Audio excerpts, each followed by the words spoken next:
Hai, saya Gino. Saya David. Nah, Pak David gimana nih kabarnya? Oh baik Pak, Pak Gino gimana kabarnya Pak? Baik. Nah, sekarang lagi rame nih Pak David terkait dengan pertanyaan kenapa sih seseorang itu harus pakai jasa pengacara? Wah pertanyaannya bagus banget nih Pak. Kenapa sih seseorang perlu pengacara? Tentu pertama, karena orang tersebut bingung nih Pak dengan permasalahan yang dihadapinya, terutama saat dia berperkara di pengadilan, ya kan Pak? Karena mereka orang yang tidak mengerti hukum, tidak mempelajari hukum, tentu perlu jasa pengacara. Yang kedua, terkait pasal-pasal yang ada di hukum, Pak. Nah, karena itu kan rumit sekali ya, Pak, complicated. Tentunya sulit untuk mempelajari dari awal kembali dasar-dasar hukum pengacara Indonesia seperti itu. Nah, yang ketiga, ketika seseorang memakai jasa pengacara, mereka akan mendapatkan legal opinion dalam arti pendapat hukumnya, Mas Gino. Jadi mereka dapat tahu nih permasalahan dihadapinya itu sebenarnya masalah pidana kah atau masalah perdata kah, dan tentunya akan diberikan solusinya bagaimana seperti itu. Yang keempat, orang-orang juga bertanya dan seringkali bertanya, harga biaya untuk memakai pengacara itu mahal atau murah sih Pak Gino? Seperti itu. Nah, kebanyakan dari mereka mengira biayanya itu sangat mahal Pak Gino. Padahal secara umum biaya untuk memakai pengacara itu tergantung daripada kesepakatan antara yang mengajukan jasa pengacara dengan law firm tersendiri seperti itu. Jadi untuk biaya itu berdasarkan kesepakatan Pak Gino.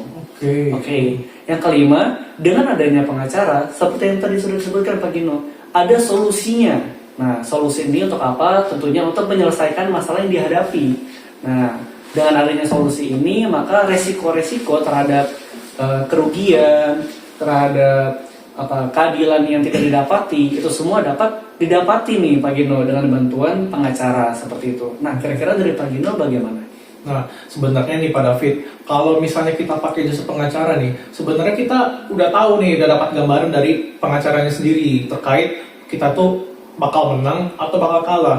Nah, kalau misalnya kita bakal menang, kita tuh bakal dibantuin nih Pak David sama pengacara yang udah berpengalaman nih terkait dengan bagaimana cara menghadapinya, gimana menyusun barang buktinya, cara menyusun dan lain-lain sebagainya gitu kan. Tapi kalau misalnya kalau kalah, ada bayangan, ada feeling nih kalau bakal kalah, nah itu bakal dipersiapkan lebih lagi nih sama pengacaranya nih Pak David. Jadi bakal lebih concern lagi gimana sih caranya supaya kita tuh bisa meyakinkan hakim gitu di pengadilan gitu. Gimana sih caranya supaya kita tuh masih ada potensi lah buat menang gitu. Karena kalau kita pakai jasa pengacara yang berpengalaman nih, contohnya seperti VB Law Firm, nah itu kita bisa mengkalkulasikan lah terkait dengan kemungkinan kita bakal menang, atau mungkin ada kalah tapi masih ada harapan lah buat menang gitu Pak David. Nah, kemudian Pak David, kalau kita pakai jasa pengacara itu, kita tuh bisa lebih mudah lah buat ngetahuin alur prosesnya nih. Karena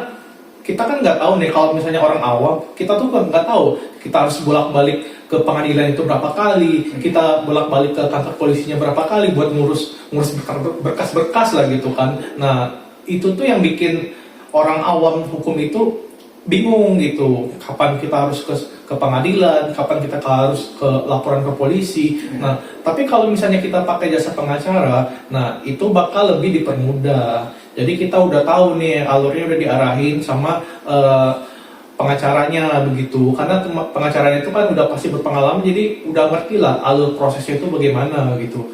Terus misalnya nih Pak David, kalau kita kan di pengadilan itu kan dibutuhin tuh buat menunjuk saksi ahli gitu kan. Nah, kalau misalnya orang awam hukum nih pemirsa, kita kan nggak tahu nih saksi ahli mana yang bisa berkompeten lah, yang bisa meyakinkan hakim buat memenangkan opini kita di pengadilan gitu kan. Tapi kalau misalnya kita pakai pengacara yang berpengalaman seperti VB Law Firm, nah kita itu bisa tahu nih saksi ahli mana yang tepat lah buat memperkuat opini kita supaya bisa menang di pengadilan. Karena kita misalnya udah berpengalaman, kita tentu udah punya kontaknya gitu kan, jadi udah kenal lah gitu kan Pak David. Jadi kita tuh udah kapanpun kita butuh saksi ahli itu pasti ada gitu Pak David.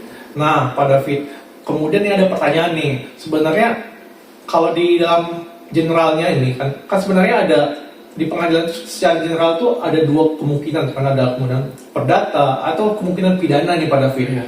Nah, sebenarnya beda antara keduanya itu apa sih Pak David? Nah, baik Pak Gino, pertanyaannya bagus ya Pak.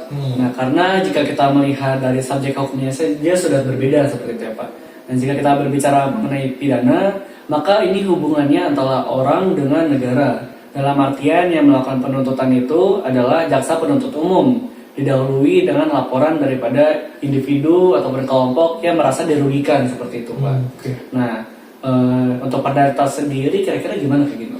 Nah, kalau perdata itu tuh lebih ke adanya pelanggaran nih pada David antara dua pihak atau misalnya nih antara perusahaan dan perusahaan gitu pada David. Nah, misalnya antara perusahaan saya dan Pak David nih nggak cocok nih, ada pelanggaran perjanjian nih. Jadi saya yang ngajuin gugatan lah ke Pak David, perusahaannya Pak David gitu. Jadi dari situ saya menangkap adanya uang prestasi lah dari perusahaannya Pak David. Jadi saya menuntut nih supaya apa yang udah diperjanjiin di perjanjian sebelumnya itu ditepatin lagi gitu Pak David. Nah Pak David, dari yang kita bahas tadi nih kan ada pidana, ada perdata. Nah terus yang pemirsa nih banyak yang bakal nanya juga nih. Terus gimana sih tips memilih pengacara yang baik gitu Pak David? Oke, baik. Nah, untuk memilih pengacara yang baik, tentunya ini Mas Gino ada beberapa tips. Yang pertama adalah melihat dari pengalaman dari seorang pengacara tersebut. Track recordnya baik atau enggak, seperti itu ya Mas. Nah, terus yang kedua, berapa banyak sih sengketa permasalahan hukum yang sudah ditangani. Dan tentunya kita juga mesti melihat dari kemenangannya berapa. Lalu itulah yang membuat seorang pengacara memiliki pengalaman. Seperti itu Pak. Karena jam terbangnya sudah tinggi ya Pak. Oh iya. Nah, yang ketiga adalah profiling. Nah dalam artian kita melihat nih dari law firm-nya, dari seorang pengacaranya, bagaimana latar belakangnya, lulusan dari mana, pendidikannya bagaimana, lalu baik atau tidaknya, itu kita melakukan profiling seperti itu Pak Gino. Nah ada tips lain nggak Pak? Nah, kalau menurut aku nih Pak David, sebenarnya ada tambahan lagi nih. Jadi yang pertama tuh ada peliputan media. Jadi kalau misalnya peliputan media itu kan kita bisa ngelihat nih kantor hukum atau pengacaranya itu sering nggak tuh tampil di TV gitu kan, muncul di media gitu, atau di media lain lah gitu kan, di media sosial atau di mana gitu kan. Nah, terus yang kedua kita bisa ngelihat liputannya gitu. Jadi gimana sih apa aja yang udah dia kerjain, apa aja yang dia lakuin gitu di media sosial tadi. Nah itu kita bisa ngeliat tuh, bisa di tracking lah gitu pada David. Terus yang ketiga kita bisa ngecek kantornya nih, kantornya beneran ada apa enggak. Kalau nggak ada kantornya kita patut curiga nih pada David. Nah jangan-jangan palsu. Nah terus yang terakhir pada David, dia gampang nggak dihubungin gitu. Kalau misalnya gampang dihubungin, nah itu enak Pak David. Kapan kita butuh, kapan kita perlu pengacaranya, itu pasti masalahnya itu bakal lebih cepat selesai gitu Pak David. Tapi kalau misalnya slow respon atau ogah-ogahan gitu Pak David, nah itu gimana klien kita bakal bisa nyelesain masalahnya gitu kan. Nah kira-kira gitu sih Pak David. Oke baik, terima kasih Pak Gino untuk pembahasannya Pak. Nah semoga untuk para pemirsa yang kiranya memiliki masalah hukum atau permasalahan dapat menghubungi kami di www.fibilofirm.com, atau para pemirsa juga dapat melihat kami di konsultasihukum.co.id. Sampai jumpa.